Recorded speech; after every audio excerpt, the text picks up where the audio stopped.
और जिला संस्था की स्थापना ही प्रशासन के प्रहरी के रूप में हुई। वहीं संस्था अपने अधिकारों की मांग कर रही है। हम बात कर रहे हैं राजस्थान लोकायुक्त की, जो सरकार के मंत्रियों, सचिवों, अधिकारियों और अन्य लोक सेवकों के कार्यों पर नजर रखता है और उनके खिलाफ शिकायतों की जांच भी करता है। स्थापना के 49 वर्ष बाद भी लोकायुक्त संस्था मात्र एक अनुशंसा निकाय क्यों बनी हुई है, एक खास रिपोर्ट देखिए।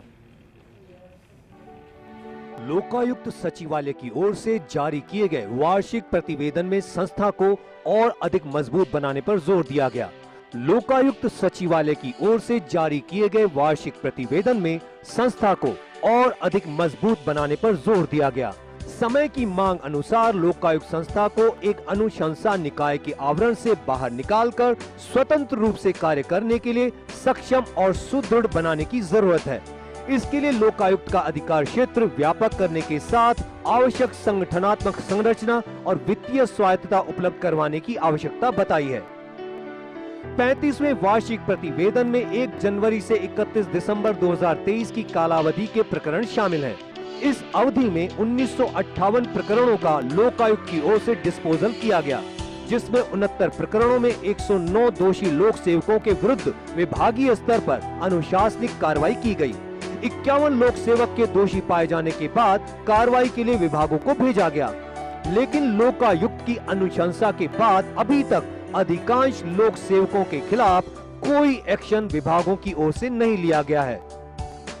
लोकायुक्त ने अपने वार्षिक प्रतिवेदन में यह भी जिक्र किया कि लोकायुक्त सचिवालय के सीमित क्षेत्राधिकार लोक सेवकों के भ्रष्टाचार और अनियमितताओं की प्रभावी रोकथाम में प्रमुख बाधा साबित हो रहा है।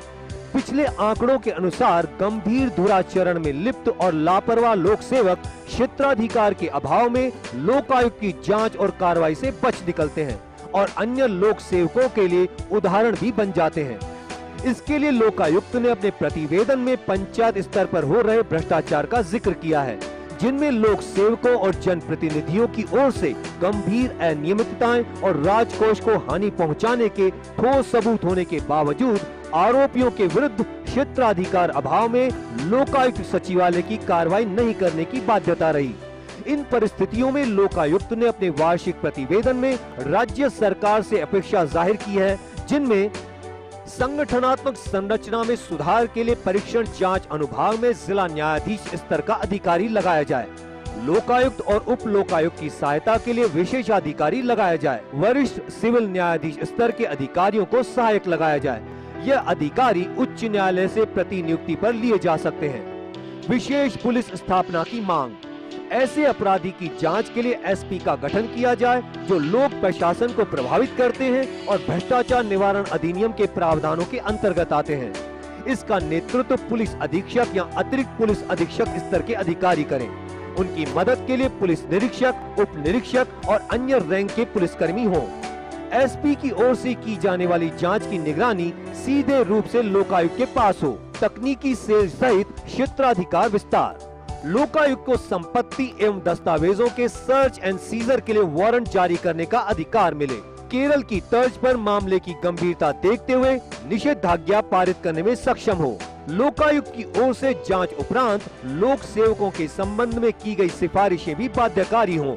लोक सेवक की परिभाषा को और अधिक व्यापक बनाया जाए। लोक सेवक को भी शिकायत करने का प्रावधान हो। प्रबंधकीय और वित्तीय स्वायत्तता।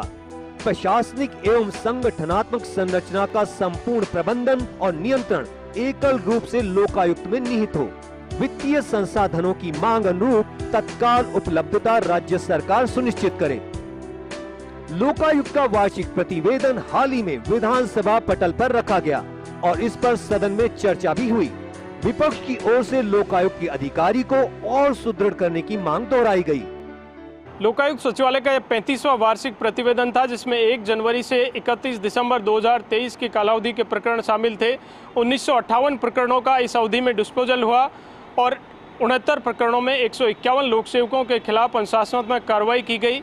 51 लोक सेवकों के खिलाफ लोकायुक्त की ओर से अलग अलग विभागों को अनुशंसा प्रेषित की गई, लेकिन अधिकांश प्रकरणों में कोई एक्शन विभागों की ओर से नहीं लिया गया और यही कारण है कि अपने 35वें वार्षिक प्रतिवेदन में लोकायुक्त की ओर से लोकायुक्त को अनुशंसा निकाय के आवरण से बाहर निकालकर एक स्वतंत्र कार्य करने वाले सक्षम और सुदृढ़ बनाने की आवश्यकता जाहिर की है। कैमरा पर्सन गिरीश के साथ Dinesh Kasana, first India news, Jaipur.